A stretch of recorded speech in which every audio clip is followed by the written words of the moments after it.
CTV ನ್ಯೂಸ್ಗೆ ಸ್ವಾಗತ. ನಾನು ದೀಪಿಕಾ ಮಂಜುನಾಥ್. ಮೊದಲಿಗೆ ಮುಖ್ಯಾಂಶಗಳು. ಸಂಸದ ಪ್ರತಾಪ್ ಸಿಂಹ ವಿರುದ್ಧ ಯುವ ಕಾಂಗ್ರೆಸ್ ಸುದ್ದಿಗೋಷ್ಠಿ, ಪತ್ರಕರ್ತರ ಪ್ರಶ್ನೆಗೆ ತಡಬಡಾಯಿಸಿದ ನಾಯಕರು. ಥರ್ಮಕೋಲ್ನಲ್ಲಿ ಮೂಡಿದ ರಾಮ ಮಂದಿರ, ಶಿಕ್ಷಕನ ಕೈಚಳಕಕ್ಕೆ ನೋಡುಗರ ಪ್ರಶಂಸೆ. ಬಿಜೆಎಸ್ನಿಂದ ಮತ್ತೊಂದು ಗರಿ, ಸಂವಿತ್ ಶಾಲೆಗೆ ಭೂಮಿ ಪೂಜೆ. ಮದ್ಯದ ಅಮಲಿನಲ್ಲಿ ಜಗಳ, ಪತ್ನಿಯನ್ನು ಕೊಲೆಗೈದ ಪತಿ ಈಗ ಪೊಲೀಸರ ಅತಿಥಿ.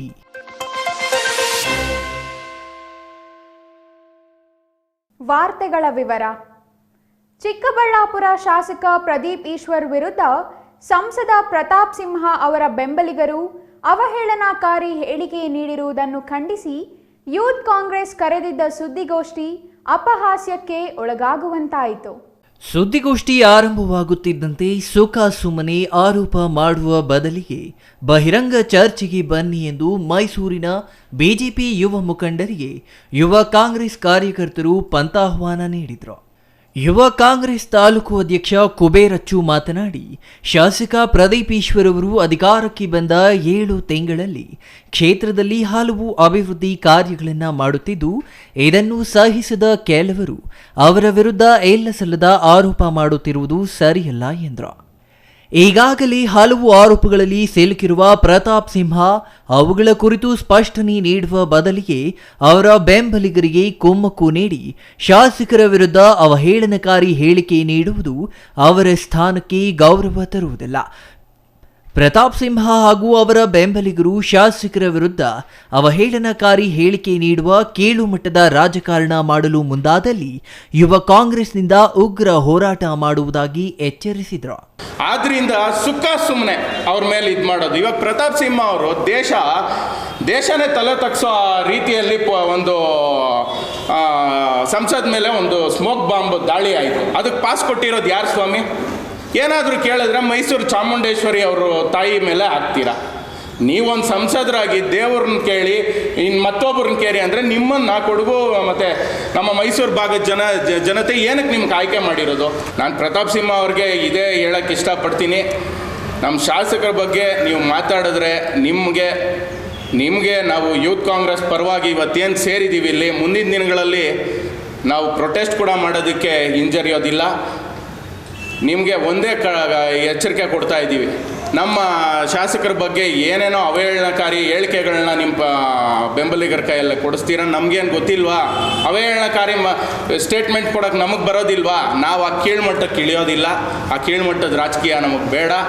ಒಂದು ಯುವಕರು ಬಂದಿದ್ದಾರೆ, ಅವ್ರಿಗೆ ಬೆಂಬಲ ಕೊಡೋದಕ್ಕೆ ಆದಷ್ಟು ಇದು ಮಾಡಿ. ಎಲ್ಲ ನಮ್ಮ ಮಾಧ್ಯಮದ ಮುಖಾಂತರ ನಿಮಗೆ ಎಚ್ಚರಿಕೆಯನ್ನು ನೀಡೋದಕ್ಕೆ ಯುವ ಕಾಂಗ್ರೆಸ್ನ ಶಂಕರ್ ಮಾತನಾಡಿ, ಸ್ವಂತ ವರ್ಚಸ್ಸಿನಿಂದ ಗೆಲುವು ಸಾಧಿಸಿರುವ ಪ್ರದೀಪ್ ಈಶ್ವರ್ ಅವರ ಕುರಿತು ಮೋದಿ ಅವರ ಹೆಸರನ್ನು ಹೇಳಿಕೊಂಡು ಸಂಸದರಾಗಿ ಆಯ್ಕೆಯಾಗಿರುವ ಪ್ರತಾಪ್ ಸಿಂಹ ಅವರಿಗೆ ಮಾತನಾಡುವ ನೈತಿಕತೆ ಇಲ್ಲವಾಗಿದೆ ಎಂದರು. ಸರ್, ಪ್ರತಾಪ್ ಸಿಂಹ ಅವರೇ ಬೈಟ್ ಕೊಟ್ಟಿದ್ದಾರೆ. ನಾನು ಗೆದ್ದಿರೋದೇ ಮೋದಿ ಅವರ ಹೆಸರು. ಮುಂದಿನ ಚುನಾವಣೆ ನಾನು ಫೇಸ್ ಮಾಡೋದು ಹೇಳಕ್ಕೆ ಇಷ್ಟಪಡ್ತೀವಿ. ಈ ಎಲೆಕ್ಷನ್ ಫೇಸ್ ಮಾಡಲಿ, ಈ ಎಲೆಕ್ಷನ್ ಗೆದ್ರೆ. ಯುವ ಕಾಂಗ್ರೆಸ್ ಮುಖಂಡರು ಮಾತನಾಡುತ್ತಿದ್ದಂತೆ ಪತ್ರಕರ್ತರು ಕೇಳಿದ ಯಾವುದೇ ಪ್ರಶ್ನೆಗೆ ಉತ್ತರಿಸಲಾಗದೆ ತಡವರಿಸಿದರು. ಶಾಸಕರ ನಮಸ್ತೆ ಚಿಕ್ಕಬಳ್ಳಾಪುರ ಏನಾಯಿತು, ಮನೆಗೆ ಖಾತೆ ಎಲ್ಲಿಗೆ ಬಂದಿದೆ ಎಂಬ ಪ್ರಶ್ನೆಗಳಿಗೆ ಅವರಿಂದ ಉತ್ತರವೇ ಸಿಗಲಿಲ್ಲ. ಇನ್ನು ಸಂಸದ ಪ್ರತಾಪ್ ಸಿಂಹ ಬೆಂಬಲಿಗರನ್ನ ಪ್ರಶ್ನಿಸುವ ಯುವ ಕಾಂಗ್ರೆಸ್ ನಾಯಕರು ಶಾಸಕ ಪ್ರದೀಪ್ ಈಶ್ವರ್ ಬೆಂಬಲಿಗರ ದೌರ್ಜನ್ಯದ ಬಗ್ಗೆ ಏನು ಹೇಳುತ್ತೀರಿ ಎಂದು ಕೇಳುತ್ತಿದ್ದಂತೆ ಸಮರ್ಥಿಸಿಕೊಳ್ಳುವ ಪ್ರಯತ್ನ ಮಾಡಿದ್ರು.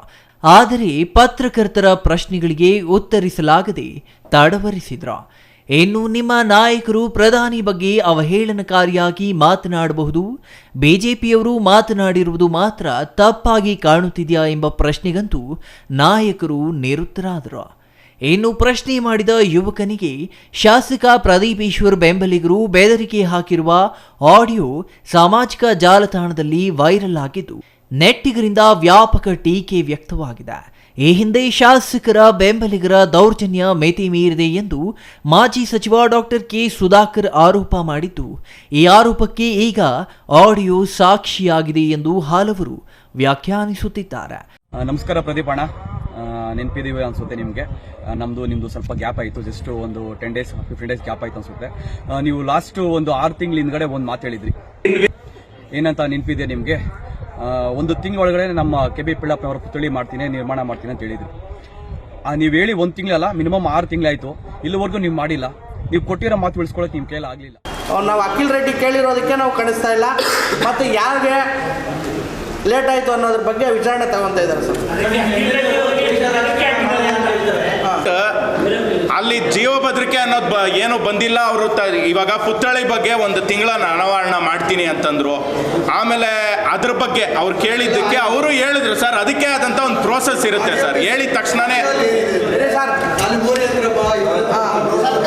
ಹೌದು ಸರ್, ಏನೋ ಕಾರ್ಯಕರ್ತರು ಅಖಿಲ್ ರೆಡ್ಡಿ ಅವರ ಆಡಿಯೋ ಏನು ವೈರಲ್ ಆಗಿದೆ. ಏನು ನಮ್ಮ ಮಾಜಿ ಬ್ಲಾಕ್ ಕಾಂಗ್ರೆಸ್ ಅಧ್ಯಕ್ಷರು ಜೊಂಡ್ಲಕಿಟ್ಟಿ ಅವ್ರು ಏನು ಹೇಳ್ತಾರೆ, ಯಾಕಪ್ಪ ಬ್ಯಾಡಾಗಿ ಮಾತಾಡ್ತೀಯ, ಅದು ಆ ಕ್ಲಿಪ್ಪಲ್ಲಿರೋದು, ಯಾಕೆ ಬ್ಯಾಡಾಗಿ ಮಾತಾಡ್ತೀಯ, ನೀನು ಒಳ್ಳೆ ಕೆಲಸಗಳ ಬಗ್ಗೆ ಏನಾದರೂ ಕೇಳ್ತಾ ಇದೆಯಾ, ಅಭಿವೃದ್ಧಿ ಪರ ಏನು ಬೇಕೋ ಕೇಳು, ಏನು ಕೆಟ್ಟದಾಗ್ತಾ ಇದೆ ಮಾತಾಡಿಲ್ಲ.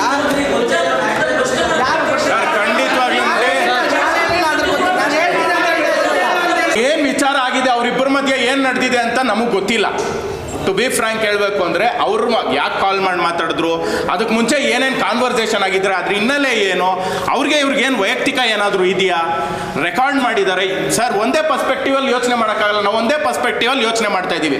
ಅಖಿಲ್ ರೆಡ್ಡಿ ಅವ್ರು ಕಾಲ್ ಮಾಡಿದ್ದಾರೆ, ಜೊಂಡ್ಲಕಿಟ್ಟಿ ಅವರು ಇನ್ನೊಬ್ಬ ಯಾರೋ ಜೊಂಡ್ಲಕಿಟ್ಟಣ್ಣವರು ಆ ಥರ ತೀರಾ ವೈರಲ್ ಆಗಿ ಕೆಟ್ಟದಾಗಿ ಇನ್ನೊಬ್ರು ಯಾರೋ ಎಲ್ಲ ಮಾತಾಡಿದ್ದಾರೆ. ಅದ್ರ ಹಿನ್ನೆಲೆ ಏನು ಅಂತ ನಮ್ಗೆ ಗೊತ್ತಿಲ್ಲ. ಅದ್ರ ಹಿನ್ನೆಲೆ ತಿಳ್ಕೊಂಡು ಯಾಕೆ ಈ ಥರ ಮಾಡೋದು ಇಲ್ಲ, ಅದ್ರ ಹಿನ್ನೆಲೆ ಏನೂ ಇಲ್ಲ, ಸುಮ್ಮನೆ ಅಖಿಲ್ ರೆಡ್ಡಿ ಅವರು ಈ ಥರ ಕ್ವಶನ್ ಮಾಡಿರೋದಕ್ಕೆ ಈ ಥರ ಆರೋಪ ಮಾಡಿದ್ದಾರೆ ಅಂದರೆ ನಮ್ಮ ಶಾಸಕರು ಹೇಳಿದ್ದಾರೆ, ಯಾವುದೇ ಪಕ್ಷದವರು ಎಲೆಕ್ಷನ್ವರೆಗೂ ಮಾತ್ರ ಎಲೆಕ್ಷನ್ ಮುಗಿದ ಮೇಲೆ ಎಲ್ಲರೂ ಒಂದೇ, ಎಲ್ಲರ ಕೆಲಸನೂ ಮಾಡಬೇಕು.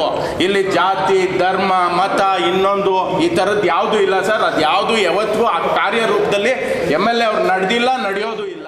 ಒಟ್ಟಿನಲ್ಲಿ ಆರಂಭದಲ್ಲಿ ಹೆಚ್ಚು ನಿರೀಕ್ಷೆ ಮೂಡಿಸಿದ್ದ ಶಾಸಕ ಪ್ರದೀಪ್ ಈಶ್ವರ್ ಅವರ ಬೆಂಬಲಿಗರ ನಡವಳಿಕೆಯಿಂದಲೇ ಟೀಕೆಗೆ ಗುರಿಯಾಗುತ್ತಿರುವುದು ವಿಪರ್ಯಾಸವೇ ಸರಿ. Jangalahalli Ashwath, CTV news, Chikkaballapura. ರಾಮ ಜಪದ ಮುಂದೆ ಎಲ್ಲ ರುಚಿಗಳು ಕಡಿಮೆಯೇ ಎಂದವರು ರಾಮ ಭಕ್ತ ರಾಮದಾಸ. ಎದೆ ಸೀಳಿ ರಾಮ ಸೀತೆಯನ್ನು ತೋರಿದವರು ಭಕ್ತ ಆಂಜನೇಯ. ಅಯೋಧ್ಯೆ ರಾಮ ಮಂದಿರದಲ್ಲಿ ಬಾಲರಾಮನ ಮೂರ್ತಿ ಪ್ರತಿಷ್ಠಾಪನೆಗೆ ಕ್ಷಣಗಣನೆ ಆರಂಭವಾದ ನಂತರ ಇಂತಹ ಅನೇಕ ಭಕ್ತರು ಹೊರಬರುತ್ತಿದ್ದಾರೆ.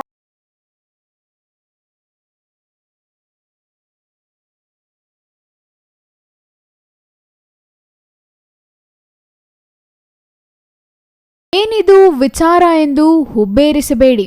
ರಾಮ ಮಂದಿರ ಉದ್ಘಾಟನೆಗೆ ದಿನಾಂಕ ನಿಗದಿಯಾದ ದಿನದಿಂದಲೇ ಇಡೀ ದೇಶ ರಾಮಮಯವಾಗುತ್ತಿದೆ. ಉದ್ಘಾಟನೆಯ ದಿನ ಸಮೀಪಿಸಿದಂತೆ ಜನರ ಕುತೂಹಲವೂ ಹೆಚ್ಚಾಗಿದೆ. ತಿರುಪತಿಯಿಂದ 1 ಲಕ್ಷ ಲಾಡು ಅಯೋಧ್ಯೆಗೆ ಕಳುಹಿಸಲಾಗಿದೆ. ರಾಮ ಮಂದಿರದ ಉದ್ಘಾಟನೆ ದಿನಾಂಕದ ಸಂಖ್ಯೆ ಇರುವ ನೋಟು ಭದ್ರಪಡಿಸಿ ಅಯೋಧ್ಯೆಗೆ ಕಳುಹಿಸಿದ ಭಕ್ತನ ಬಗ್ಗೆ ನೋಡಿದ್ದಿರಲ್ಲ. ಈಗ ಅಂಥದ್ದೇ ಭಕ್ತ ಚಿಕ್ಕಬಳ್ಳಾಪುರದಲ್ಲಿದ್ದಾನೆ. ಅದಕ್ಕೂ ಮೊದಲು ಸೋಮವಾರ ಅಯೋಧ್ಯೆಯಲ್ಲಿ ಪ್ರತಿಷ್ಠಾಪನೆಯಾಗಲಿರುವ ಬಾಲರಾಮನ ಪ್ರತಿಮೆಯ ಚಿತ್ರಗಳು ಬಹಿರಂಗವಾಗಿವೆ ಎಂಬ ವಿಚಾರ ನಿಮಗೆಲ್ಲ ಗೊತ್ತಿದೆ ಅಲ್ವಾ? ಸಾಮಾಜಿಕ ಜಾಲತಾಣದಲ್ಲಿ ನೀವು ನೋಡಿಯೂ ಇರಬಹುದು. ಸಮಸ್ಯೆ ಇಲ್ಲ, ನೋಡದವರು ಒಮ್ಮೆ ಈ ಬಾಲರಾಮನ ಮುಖಚಿತ್ರವನ್ನು ಕಣ್ತುಂಬಿಕೊಳ್ಳಿ, ನೋಡಿದವರು ಮತ್ತೊಮ್ಮೆ ನೋಡಿ.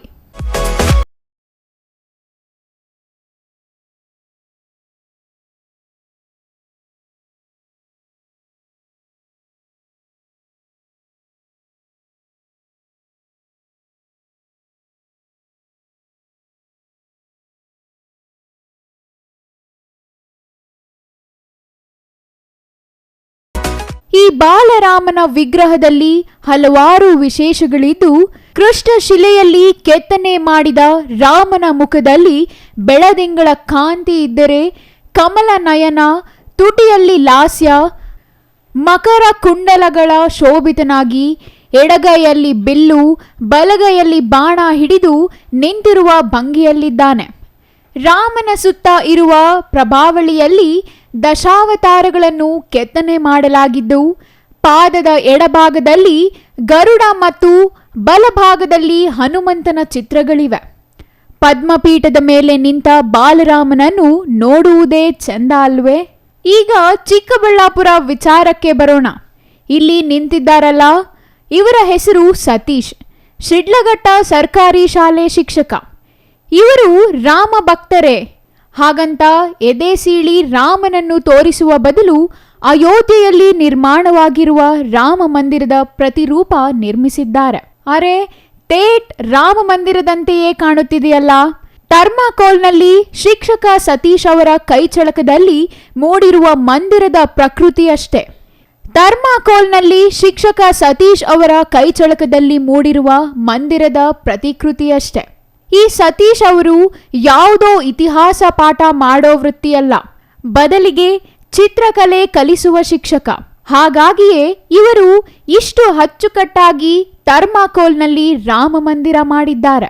ಶಾಲೆಯಲ್ಲಿ ಮಕ್ಕಳಿಗೆ ಮತ್ತು ಜನರಿಗೆ ರಾಮ ಮಂದಿರದ ಬಗ್ಗೆ ತಿಳಿಸಲು ಈ ಮಾದರಿ ಮಂದಿರ ನಿರ್ಮಾಣ ಮಾಡಿರುವ ಶಿಕ್ಷಕ ಗೋಪುರ, ಬಣ್ಣ, ಆಕೃತಿ ಎಲ್ಲವೂ ಅಯೋಧ್ಯೆಯಲ್ಲಿರುವ ರಾಮನ ಮಂದಿರವನ್ನೇ ಹೋಲುವಂತೆ ಸಿದ್ಧಪಡಿಸಿದ್ದಾರೆ. ಮಾದರಿ ಮಂದಿರವನ್ನು ನೋಡಿ ಶಾಲಾ ಮಕ್ಕಳು ತೀವ್ರ ಸಂತಸ ವ್ಯಕ್ತಪಡಿಸಿದ್ದರೆ, ಅಯೋಧ್ಯೆಗೆ ಹೋಗಿ ನೋಡಲು ಆಗದೆ ಮಕ್ಕಳು ನಿರುತ್ಸಾಹಗೊಳ್ಳಬಾರದು ಎಂಬ ಕಾರಣಕ್ಕೆ ಈ ಕಲಾಕೃತಿ ಮಾಡಿದ್ದಾರೆ. ಶಿಕ್ಷಕರು ಮಾಡಿದ ದೇವಾಲಯವನ್ನು ನೋಡಿ ಮಕ್ಕಳು ತೀವ್ರ ಸಂತಸ ವ್ಯಕ್ತಪಡಿಸಿದ್ದಾರೆ.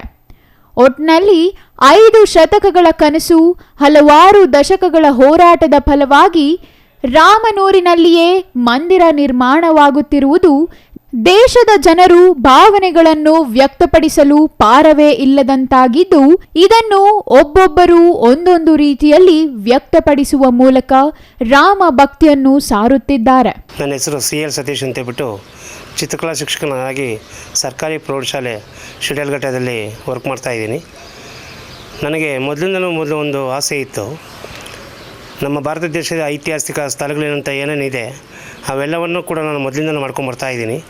ಈಗ ಒಂದು ನಮ್ಮ ಭಾರತ ದೇಶದ ಒಂದು ಕನಸೇನಿದೆ, ಆ ಕನಸು ನೆನೆಸಾಗ್ತಾ ಇದೆ. ಜನವರಿ 22ನೇ ತಾರೀಕು ತಮ್ಮೆಲ್ಲರಿಗೂ ಗೊತ್ತಿರೋದಂತೆ ಒಂದು ಅಯೋಧ್ಯೆಯಲ್ಲಿ ಒಂದು ರಾಮ ಮಂದಿರ ನಿರ್ಮಾಣ ಆಗ್ತಾಯಿದೆ.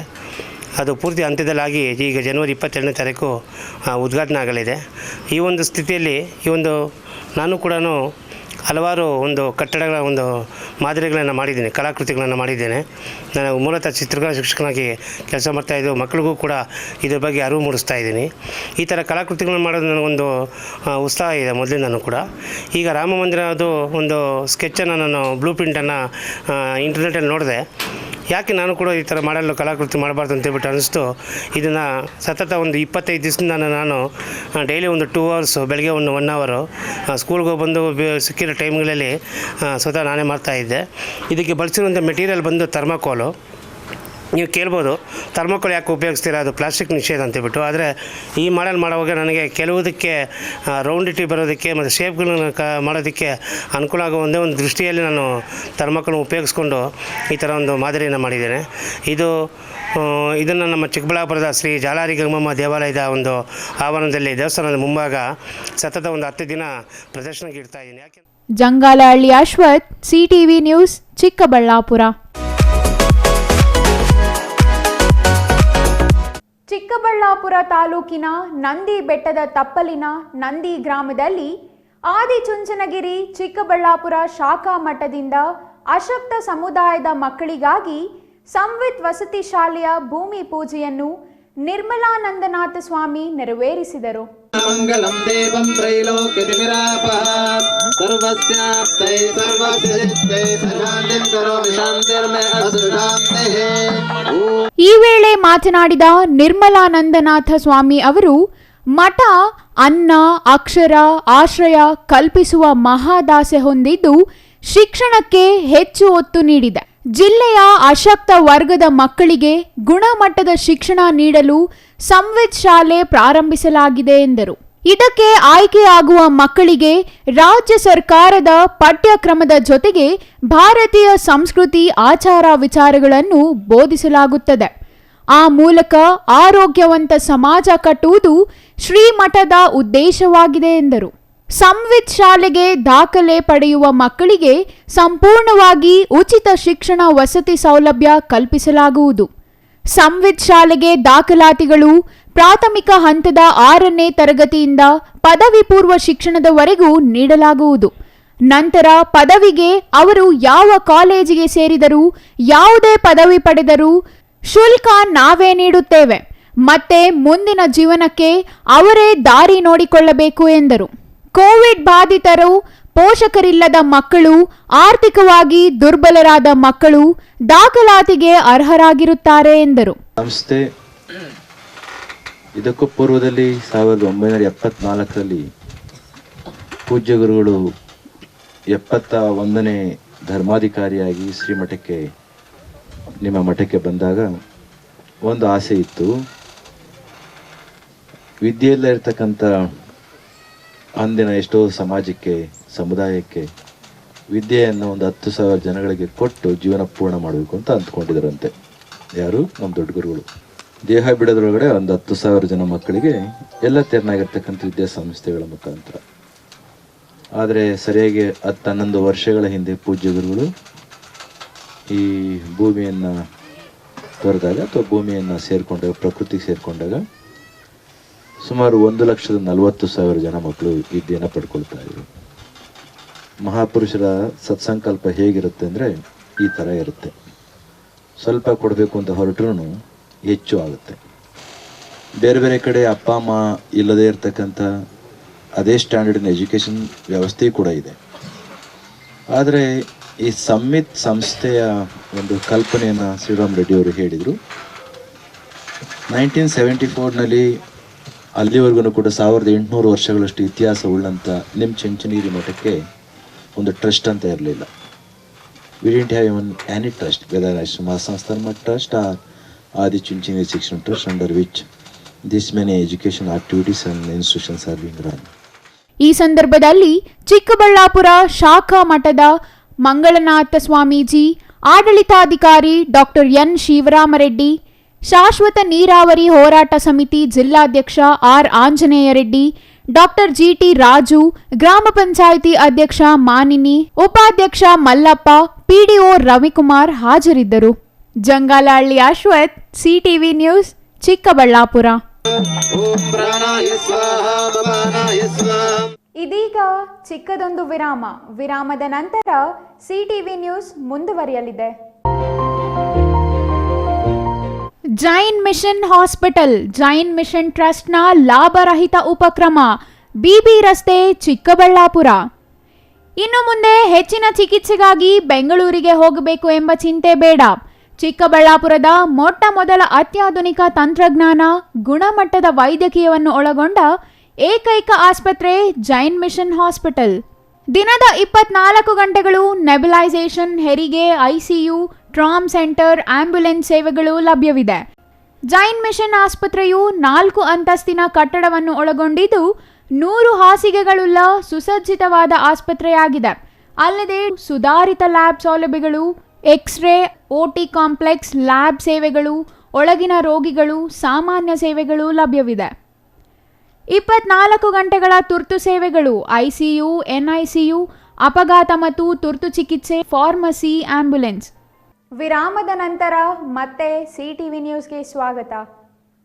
ಕುಡಿದ ಅಮಲಿನಲ್ಲಿ ಪತ್ನಿಯನ್ನು ಮಚ್ಚಿನಿಂದ ಕೊಚ್ಚಿ ಕೊಲೆ ಮಾಡಿರುವ ಘಟನೆ ನಂಜನಗೂಡು ತಾಲೂಕಿನ ಕೊತ್ತನಹಳ್ಳಿ ಕಾಲೋನಿಯಲ್ಲಿ ನಡೆದಿದೆ.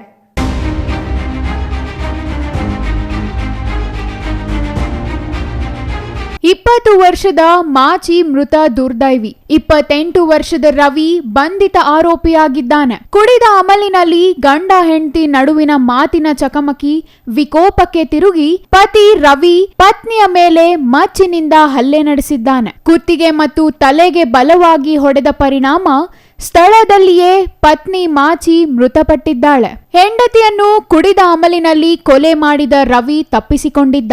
ವಿಷಯ ತಿಳಿದು ಸ್ಥಳಕ್ಕೆ ಡಿವೈಎಸ್ಪಿ ಗೋವಿಂದರಾಜು, ವೃತ್ತ ನಿರೀಕ್ಷಕ ಚಂದ್ರಶೇಖರ್, ಹುಲ್ಲಹಳ್ಳಿ ಪೊಲೀಸ್ ಠಾಣೆ ಪಿಎಸ್ಐ ರಮೇಶ್ ಕರಕಿಕಟ್ಟಿ ಮತ್ತು ದೊಡ್ಡಯ್ಯ ಭೇಟಿ ನೀಡಿ ಪರಿಶೀಲನೆ ನಡೆಸಿದರು.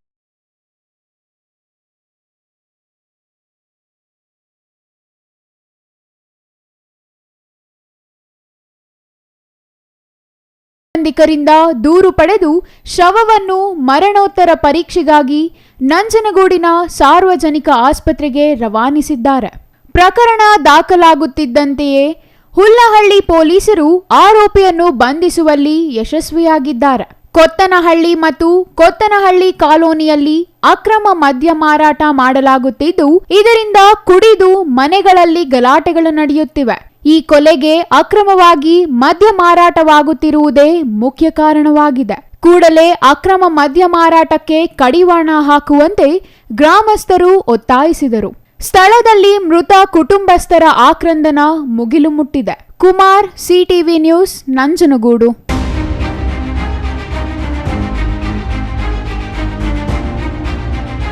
ಬಾಗೇಪಲ್ಲಿ ಪುರಸಭೆ ಮುಖ್ಯಾಧಿಕಾರಿ ರುದ್ರಮ್ಮ ಶರಣಯ್ಯ ಅವರನ್ನು ವರ್ಗಾವಣೆ ಮಾಡಿದರೆ ಆತ್ಮಹತ್ಯೆ ಮಾಡಿಕೊಳ್ಳುವುದಾಗಿ ಬಾಗೇಪಲ್ಲಿ ಪೌರ ಕಾರ್ಮಿಕರು ಬೆದರಿಕೆ ಹಾಕಿದ್ದಾರೆ. ಬಾಗೇಪಲ್ಲಿ ಪುರಸಭೆ ಕಚೇರಿ ಮುಂಭಾಗದಲ್ಲಿ ಪ್ರತಿಭಟನೆಗೆ ಮುಂದಾದ ಪೌರ ಕಾರ್ಮಿಕರು ಕರ್ತವ್ಯ ನಿರ್ವಹಿಸಲು ಬಂದಾಗ ಮೇಸ್ತ್ರಿ ಅಮರನಾಥ್ ಅವರು ನಮಗೆ ದಾಖಲಾತಿ ಪುಸ್ತಕದಲ್ಲಿ ನೋಂದಣಿ ಮಾಡಿಸಿ ನಮ್ಮನ್ನು ಅವರ ವೈಯಕ್ತಿಕ ಕೆಲಸಗಳಿಗೆ ಬಳಸಿಕೊಳ್ಳುತ್ತಿದ್ದಾರೆ ಎಂದು ಆರೋಪಿಸಿದರು. ಅದನ್ನು ಪ್ರಶ್ನೆ ಮಾಡಲು ಮುಂದಾದರೆ ಅವಾಚ್ಯ ಶಬ್ದಗಳಿಂದ ನಿಂದಿಸುತ್ತಾರೆ. ಸಚಿವರ ನೇತೃತ್ವದಲ್ಲಿ ನಡೆದ ಜನತಾ ದರ್ಶನದಲ್ಲಿ ಕೆಲ ಸದಸ್ಯರು ಸಚಿವರಿಗೆ ಪುರಸಭೆ ಮುಖ್ಯಾಧಿಕಾರಿಗಳನ್ನು ವರ್ಗಾವಣೆ ಮಾಡುವಂತೆ ಮನವಿ ಸಲ್ಲಿಸಿದ್ದರು. ವರ್ಗಾವಣೆ ಮಾಡಬಾರದೆಂದು ಚಿಕ್ಕಬಳ್ಳಾಪುರ ಜಿಲ್ಲಾ ಪಿಡಿ ಅಧಿಕಾರಿಗಳಿಗೆ ಪೌರ ಕಾರ್ಮಿಕರ ವತಿಯಿಂದ ಅರ್ಜಿ ನೀಡಿದ್ದು, ಅದಕ್ಕೆ ನಮ್ಮ ಮೇಲೆ ಸೇಡು ತೀರಿಸಿಕೊಳ್ಳಲು ನಮಗೆ ಕೆಲಸ ನೀಡದೆ ಉದ್ದೇಶಪೂರ್ವಕವಾಗಿ ಮೇಸ್ತ್ರಿ ಅಮರನಾಥ್ ಮತ್ತು ಪುರಸಭೆ ಅಧಿಕಾರಿ ಅತಾವುಲ್ಲಾ ಸೇರಿಕೊಂಡು ಕಿರುಕುಳ ನೀಡುತ್ತಿದ್ದಾರೆ. ಈ ಸಂದರ್ಭದಲ್ಲಿ ಪೌರ ಕಾರ್ಮಿಕ ಪಿಲ್ಟು, ನರಸಿಂಹಮೂರ್ತಿ, ಆನಂದ್, ಲಕ್ಷ್ಮೀಪತಿ, ಶಿವ, ಭಾಸ್ಕರ್, ರತ್ನಮ್ಮ, ನರಸಮ್ಮ, ಲಕ್ಷ್ಮೀ ನರಸಮ್ಮ, ಗಂಗಮ್ಮ, ನಾರಾಯಣಮ್ಮ, ಆನಂದಪ್ಪ, ಶಿವ, ಲಕ್ಷ್ಮೀಪತಿ, ಕದರಿ ನರಸಿಂಹ, ಗಂಗರಾಜು, ಶ್ರೀನಿವಾಸ್, ಗಂಗಯ್ಯ, ಅಂಬರೀಶ್, ಆಲಿ ಸಾಬ್ ಸೇರಿದಂತೆ ಇತರೆ ಪೌರ ಕಾರ್ಮಿಕರು ಹಾಜರಿದ್ದರು. Subbu, CTV news, Bagepalli. ನಂಜನಗೂಡು ಗುರುಭವನದಲ್ಲಿ ರಾಜ್ಯ ಸರ್ಕಾರಿ ನೌಕರರ ಸಂಘದಿಂದ ಎಸ್ಎಸ್ಎಲ್ಸಿ ಮತ್ತು ಪಿಯುಸಿ ವಿದ್ಯಾರ್ಥಿಗಳಿಗೆ ಪ್ರತಿಭಾ ಪುರಸ್ಕಾರ ಸಮಾರಂಭವನ್ನು ಶಾಸಕ ದರ್ಶನ್ ಧ್ರುವನಾರಾಯಣ್ ಉದ್ಘಾಟಿಸಿದರು.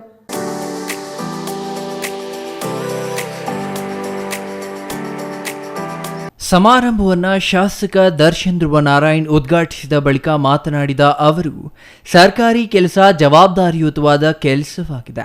ಒಂದು ಕಾನೂನಿನ ಚೌಕಟ್ಟಿನಲ್ಲಿ ಜನರ ಸೇವೆ ಮಾಡಲು ಸರ್ಕಾರಿ ನೌಕರರು ಶ್ರಮ ವಹಿಸುತ್ತಿದ್ದಾರೆ, ಶ್ರಮಜೀವಿಗಳಾಗಿ ಕೆಲಸ ಮಾಡುತ್ತಿದ್ದಾರೆ. ಈಗಾಗಲೇ ರಾಜ್ಯ ಸರ್ಕಾರಿ ನೌಕರರಿಗೆ ಪಿಂಚಣಿ ಬಗ್ಗೆ ಹೋರಾಟ ನಡೆಸಲಾಗುತ್ತಿದೆ. ಪಿಂಚಣಿ ಕೇಳುವುದು ಅವರ ಹಕ್ಕು, ಹಕ್ಕಿಗೆ ಧ್ವನಿಯತೆ. ಮುಖ್ಯಮಂತ್ರಿ ಸಿದ್ದರಾಮಯ್ಯ ಅವರ ಜೊತೆ ಮಾತನಾಡಿ ಮನವಿ ಸಲ್ಲಿಸುತ್ತೇನೆ ಎಂದರು. ಮಕ್ಕಳನ್ನ ಅವರ ಪ್ರತಿಭೆಯಿಂದ ಗುರುತಿಸಿ ಪ್ರೋತ್ಸಾಹ ನೀಡಬೇಕು. ಕ್ರೀಡೆ ಮತ್ತು ಸಾಂಸ್ಕೃತಿಕ ಚಟುವಟಿಕೆಗಳಲ್ಲಿ ಮಕ್ಕಳನ್ನ ಗುರುತಿಸಿ ಪ್ರೋತ್ಸಾಹಿಸಬೇಕು ಎಂದರು. ತಾವೆಲ್ಲರೂ ಕೂಡ ತಾವೇನೋ ಕೆಲಸವನ್ನು ಮಾಡುತ್ತೀರಿ, ನಿರಂತರವಾದಂತಹ ಸೇವೆಯನ್ನು ಮಾಡುತ್ತೀರಿ. ಅದಕ್ಕೆ ತಮಗೆ ನೀಡುವಂತಹ ಪರಿಹಾರ ಪೆನ್ಷನ್ ಅನ್ನೋದು ಒಂದು ಹಕ್ಕು. ಯಾವ ರೀತಿ ನಮ್ಮ ಸಂವಿಧಾನದಲ್ಲಿ ಬೇರೆ ಮೂಲಭೂತ ಹಕ್ಕುಗಳಿದೆಯೋ ಅದೇ ರೀತಿ ಯಾರು ಸೆಲ್ಫ್ಲೆಸ್ ಆಗಿ, ಯಾರು ಅನ್ಕಂಡೀಷ್ನಲ್ ಆಗಿ, ಯಾರು ಜನರಿಗಾಗಿ ಸೇವೆಯನ್ನು ಮಾಡ್ತಾರೋ, ಅವರ ಕರ್ತವ್ಯವನ್ನು ನಿರ್ವಹಿಸ್ತಾರೋ ಅವರಿಗೆ ದಕ್ಕುವಂತಹ ಒಂದು ಹಕ್ಕು. ಆದ್ದರಿಂದ ಈ ಹಕ್ಕಿಗೆ ತಾವಿನ್ನೂ ಹೋರಾಟವನ್ನು ನಿರಂತರವಾಗಿ ಮಾಡ್ಕೊಂಡು ಬರ್ತಿದ್ದೀರಾ. ಅದರಲ್ಲೂ ಕೂಡ ಸಾಕಷ್ಟು ರೆಸ್ಟ್ರಿಕ್ಷನ್ಸ್ ಇದೆ, ಸಾಕಷ್ಟು ಹರ್ಡಲ್ಸ್ ಇದೆ. ಅದು ನಮಗೆ ಅರಿವಿಗೆ ಬಂದಿದೆ. ನಮ್ಮ ಅಧ್ಯಕ್ಷರು, ನಮ್ಮ ತಾಲೂಕು ಅಧ್ಯಕ್ಷರು ಕೂಡ ನಮ್ಮ ಕಳೆದ ವಾರ ಭೇಟಿ ಮಾಡಿ ಅದ್ರ ಬಗ್ಗೆ ನಮಗೆ ಮಾಹಿತಿಯನ್ನು ನೀಡಿದಂಥದ್ದು. ಎಸ್ಎಸ್ಎಲ್ಸಿ ಮತ್ತು ಪಿಯುಸಿಯಲ್ಲಿ ಹೆಚ್ಚು ಅಂಕ ಗಳಿಸಿದ ವಿದ್ಯಾರ್ಥಿಗಳಿಗೆ ಪ್ರತಿಭಾ ಪುರಸ್ಕಾರ ನೀಡಿ ಗೌರವಿಸಲಾಯಿತು. ಇನ್ನು ಈ ಸಂದರ್ಭದಲ್ಲಿ ಡಿವೈಎಸ್ಪಿ ಗೋವಿಂದರಾಜು, ಕ್ಷೇತ್ರ ಶಿಕ್ಷಣಾಧಿಕಾರಿ ಎಟಿ ಶಿವಲಿಂಗಯ್ಯ, ಸರ್ಕಾರಿ ನೌಕರರ ಸಂಘದ ಜಿಲ್ಲಾಧ್ಯಕ್ಷ ಜೆ ಗೋವಿಂದರಾಜು, ತಾಲೂಕು ಅಧ್ಯಕ್ಷ ರಂಗಸ್ವಾಮಿ ಹಾಜರಿದ್ದರು. Kumar, CTV news, Nanjangud.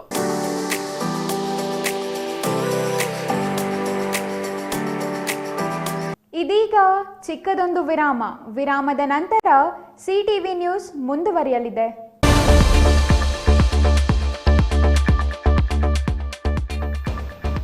ನೀವು ಪತ್ರಕರ್ತರಾಗಬೇಕೇ? ಎಲ್ಲಿದೆ ಸುವರ್ಣಾವಕಾಶ. ಬೆಂಗಳೂರು ಮತ್ತು ಬೆಂಗಳೂರು ಗ್ರಾಮಾಂತರ, ತುಮಕೂರು, ಕೋಲಾರ, ಬಂಗಾರಪೇಟೆ, ಕೆಜಿಎಫ್, ಶ್ರೀನಿವಾಸಪುರ ಮತ್ತು ಮುಳಬಾಗಿಲು ತಾಲೂಕುಗಳ ಯುವಕರು ಸಂಪರ್ಕಿಸಬಹುದು. ಅಶ್ವತ್ಥ ನಾರಾಯಣ ಎಲ್ 9535611141.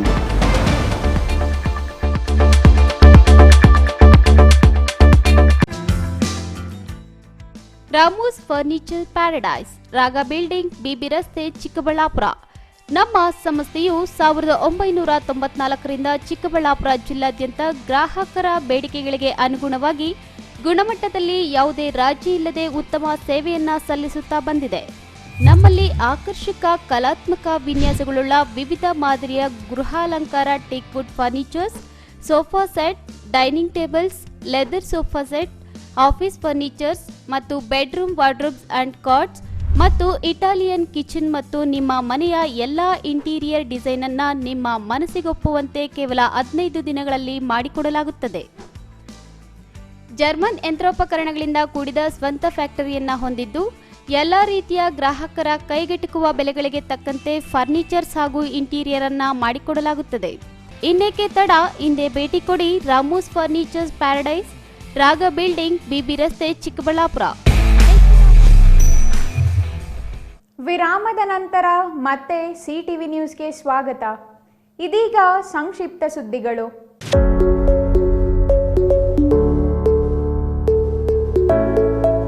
ಕರ್ನಾಟಕ 50ರ ಸಂಭ್ರಮ ಹಿನ್ನೆಲೆ ಇಂದು ಬೀದರ್ ನಗರಕ್ಕೆ ಆಗಮಿಸಿದ ಜ್ಯೋತಿ ರಥಯಾತ್ರೆಗೆ ಬೀದರ್ ಜಿಲ್ಲಾಡಳಿತ ಅದ್ದೂರಿಯಾಗಿ ಸ್ವಾಗತಿಸಿಕೊಂಡಿದ್ದು, ನಗರದಲ್ಲಿ 1 ಕಿಲೋಮೀಟರ್ ಉದ್ದದ ಕನ್ನಡ ಬಾವುಟ ಹಿಡಿದು ಮೆರವಣಿಗೆ ನಡೆಸಿದರು.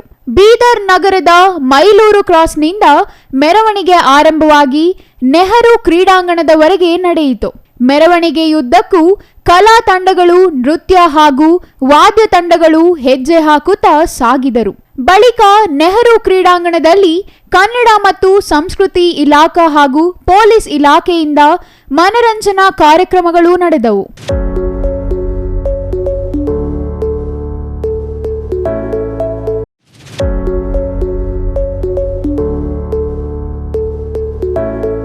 ಚೇಳೂರು ತಾಲೂಕಿನ ಜಂಕಪಲ್ಲಿ ಸರ್ಕಾರಿ ಮಾದರಿ ಹಿರಿಯ ಪ್ರಾಥಮಿಕ ಶಾಲೆಯಲ್ಲಿ ಶಾಲಾ ಮಕ್ಕಳಿಂದ ವಿಶೇಷ ರಂಗೋಲಿ ಬಿಡಿಸುವ ಸ್ಪರ್ಧೆಯನ್ನು ಶಾಲಾ ಶಿಕ್ಷಕರು ಏರ್ಪಡಿಸಿದ್ರು.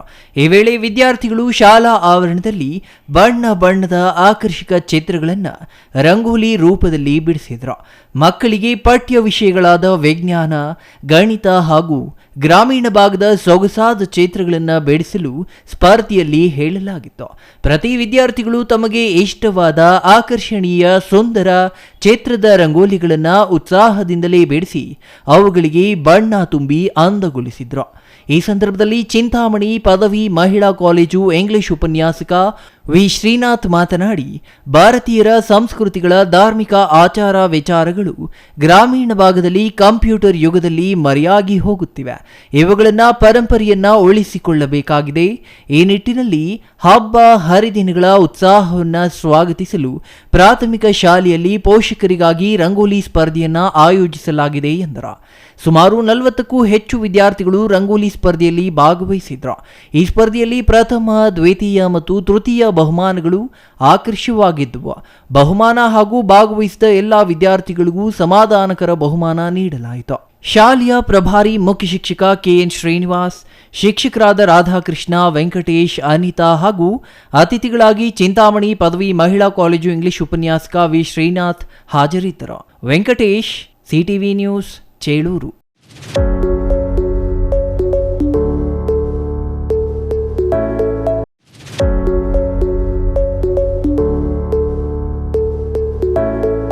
ಪುಟ್ಟಣ್ಣ ಪಕ್ಷಾಂತರ ಮಾಡುತ್ತಾರೆ ಎಂದು ಟೀಕೆ ಮಾಡುತ್ತಾರೆ.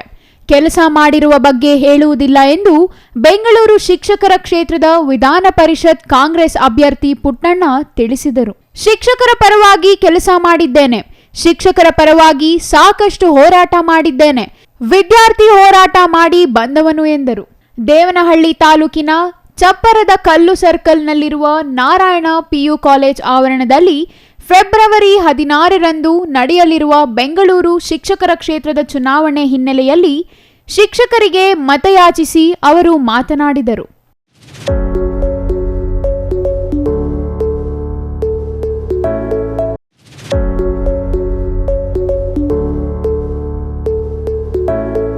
ಅಗ್ರಹಾರ ಹೊಸಳ್ಳಿ ಹಾಲು ಉತ್ಪಾದಕರ ಸಹಕಾರ ಸಂಘದ ನಿರ್ದೇಶಕರ ಸ್ಥಾನಕ್ಕೆ ನಡೆದ ಚುನಾವಣೆಯಲ್ಲಿ ಕಾಂಗ್ರೆಸ್ ಬೆಂಬಲಿತ 11 ಮಂದಿ ನಿರ್ದೇಶಕರು ಆಯ್ಕೆಯಾಗಿದ್ದಾರೆ. ಮಾಲೂರು ತಾಲೂಕಿನ ಅಗ್ರಹಾರ ಹೊಸಳ್ಳಿ ಹಾಲು ಉತ್ಪಾದಕರ ಸಹಕಾರ ಸಂಘಕ್ಕೆ 5 ವರ್ಷದ ಆಡಳಿತದ ಅವಧಿಗೆ ನಡೆದ ಚುನಾವಣೆಯಲ್ಲಿ 13 ಮಂದಿ ನಿರ್ದೇಶಕರ ಚುನಾವಣೆಯಲ್ಲಿ 11 ಮಂದಿ ನಿರ್ದೇಶಕರು ಅವಿರೋಧವಾಗಿ ಆಯ್ಕೆಯಾಗಿದ್ದಾರೆ ಎಂದು ಚುನಾವಣಾಧಿಕಾರಿ ಹೇಳಿದರು.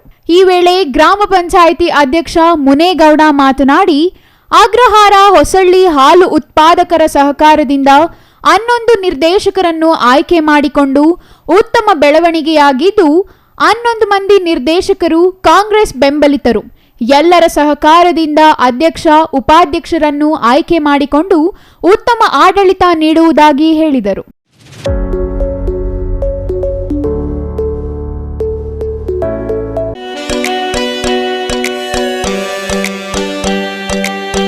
ಸಂಘಟನೆಗಳು ಹಳ್ಳಿಗಳಿಗೆ ತೆರಳಿ ಮಕ್ಕಳಿಗೆ ಶಿಕ್ಷಣ ನೀಡುವ ಮೂಲಕ ಶಿಕ್ಷಣದ ಕ್ರಾಂತಿ ನಡೆಸಬೇಕೆಂದು ಶಾಸಕ ದರ್ಶನ್ ಧ್ರುವನಾರಾಯಣ್ ಹೇಳಿದರು. ನಂಜನಗೂಡು ರಾಷ್ಟ್ರಪತಿ ರಸ್ತೆಯ 7ನೇ ಕ್ರಾಸ್ನಲ್ಲಿ ನೂತನವಾಗಿ ಕರ್ನಾಟಕ ಅಂಬೇಡ್ಕರ್ ಸೇನೆ ಕಚೇರಿ ಉದ್ಘಾಟನೆ ಮಾಡಿದರು. ಮಕ್ಕಳಿಗೆ ವಾಸ್ತವ್ಯದ ಬಗ್ಗೆ ತಿಳಿಸಬೇಕು. ಸಾಧ್ಯವಾದಷ್ಟು ನ್ಯೂಸ್ ಪೇಪರ್, ಪುಸ್ತಕಗಳನ್ನು ಓದಿಸಬೇಕು. ಕನಿಷ್ಠ ಮಕ್ಕಳಿಗೆ ಸಾಮಾನ್ಯ ಜ್ಞಾನ ನೀಡಲು ಸಂಘಟನೆಗಳು ಹಳ್ಳಿಗಳಿಗೆ ತೆರಳಿ ಮಕ್ಕಳಿಗೆ ಶಿಕ್ಷಣದ ಮಹತ್ವ ತಿಳಿಸಬೇಕು. ಪ್ರತಿಭಾವಂತ ಮಕ್ಕಳನ್ನು ಗುರುತಿಸಿ ಅವರಿಗೆ ಪ್ರೋತ್ಸಾಹಿಸುವ ಕೆಲಸ ಆಗಬೇಕು ಎಂದರು. ಈ ಸಂದರ್ಭದಲ್ಲಿ ಮಾಜಿ ಮೇಯರ್ ಪುರುಷೋತ್ತಮ್, ಬಸವರಾಜು, ಕರ್ನಾಟಕ ಅಂಬೇಡ್ಕರ್ ಸೇನೆಯ ರಾಜ್ಯಾಧ್ಯಕ್ಷ ಬಸವಟ್ಟಿಗೆ ನಾಗೇಂದ್ರ, ರಾಜ್ಯ ಕಾರ್ಯಾಧ್ಯಕ್ಷ ರವಿಕುಮಾರ್ ಹೂವಿನಕೊಳ, ಖಜಾಂಚಿ ಅಭಿಲಾಷ್, ಜಿಲ್ಲಾ ಕಾರ್ಯಾಧ್ಯಕ್ಷ ಮಹದೇವಸ್ವಾಮಿ ಹಾಜರಿದ್ದರು.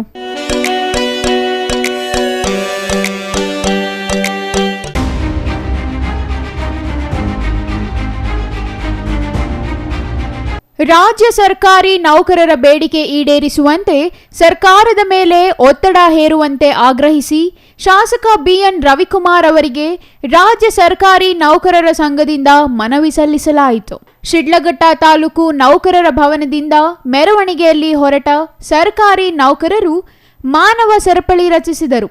ಸ್ಥಳಕ್ಕೆ ಆಗಮಿಸಿದ ಶಾಸಕ ಬಿಎನ್ ರವಿಕುಮಾರ್ ಅವರಿಗೆ ಸಮಸ್ಯೆಗಳ ಕುರಿತು ಮನವರಿಕೆ ಮಾಡಿಕೊಟ್ಟ ನಂತರ ಮನವಿ ಸಲ್ಲಿಸಲಾಯಿತು. ಇನ್ನು ಈ ಸಂದರ್ಭದಲ್ಲಿ ಸಂಘದ ಅಧ್ಯಕ್ಷ ಕೆಎನ್ ಸುಬ್ಬಾರೆಡ್ಡಿ, ಮಾಜಿ ಅಧ್ಯಕ್ಷರು ಗುರುರಾಜ್, ಜಯರಾಮ್, ಕಾರ್ಯದರ್ಶಿ ಎಸ್ಎಂ ಅಕ್ಕಲರೆಡ್ಡಿ, ಗೌರವಾಧ್ಯಕ್ಷ ಸಿಎಂ ಮುನಿರಾಜು, ಮಧು, ದೇವರಾಜು, ನರಸಿಂಹಪ್ಪ, ಕೆಂಪೇಗೌಡ ಹಾಜರಿದ್ದರು.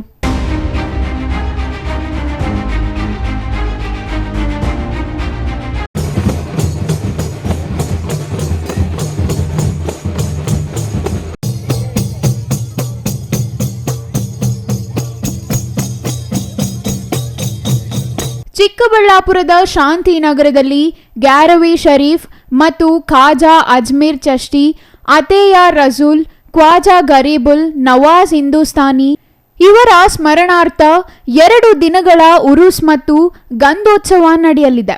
ಜತೆಗೆ 10ನೇ ತರಗತಿಯಲ್ಲಿ ಹೆಚ್ಚು ಅಂಕ ಪಡೆದ ವಿದ್ಯಾರ್ಥಿಗಳಿಗೆ ಸನ್ಮಾನ ಹಮ್ಮಿಕೊಳ್ಳಲಾಗಿದೆ ಎಂದು ಜಮಾತೆ ಇಸ್ಲಾಂ ಮಾಜಿ ಸದಸ್ಯ ಅಯೂಬ್ ಖಾನ್ ತಿಳಿಸಿದ್ದಾರೆ.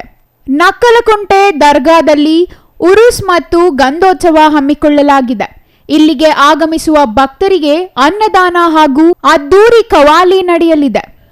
ಬಿಜಾಪುರ್ ಫೀರ್ ಆದಿಲ್ ಸರ್ಕಾರ್ ದರ್ಗಾ, ಕನಕಪುರ ಹಾರೋಹಳ್ಳಿ ಸಮಾಧಾನಿ ಫೀರ್ ದರ್ಗಾ, ತುಮಕೂರು ಜಾಲ್ ಮಖಾನ್ ದರ್ಗಾ, ಅನಂತಪುರ ರಂಗಾಲ ಫೀರ್ ದರ್ಗಾ ಹಾಗೂ ಇತರೆ ದರ್ಗಾಗಳಿಂದ ಗುರುಗಳು ಆಗಮಿಸಿ ವಿಧಿವಿಧಾನಗಳನ್ನು ನಡೆಸಿಕೊಟ್ಟರು.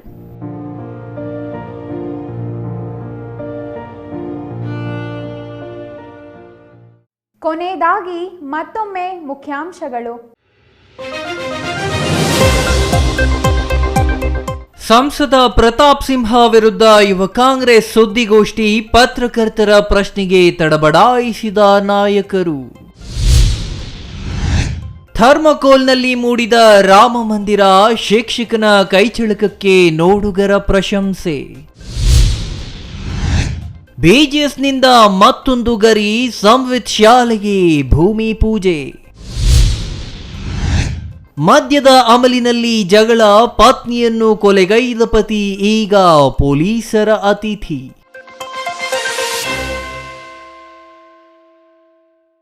ಇದಿಷ್ಟು ಈ ಹೊತ್ತಿನ ಸುದ್ದಿ. ನೋಡ್ತಾ ಇರಿ CTV ನ್ಯೂಸ್, ಇದು ನಿಮ್ಮ ಜೊತೆಗಾರ.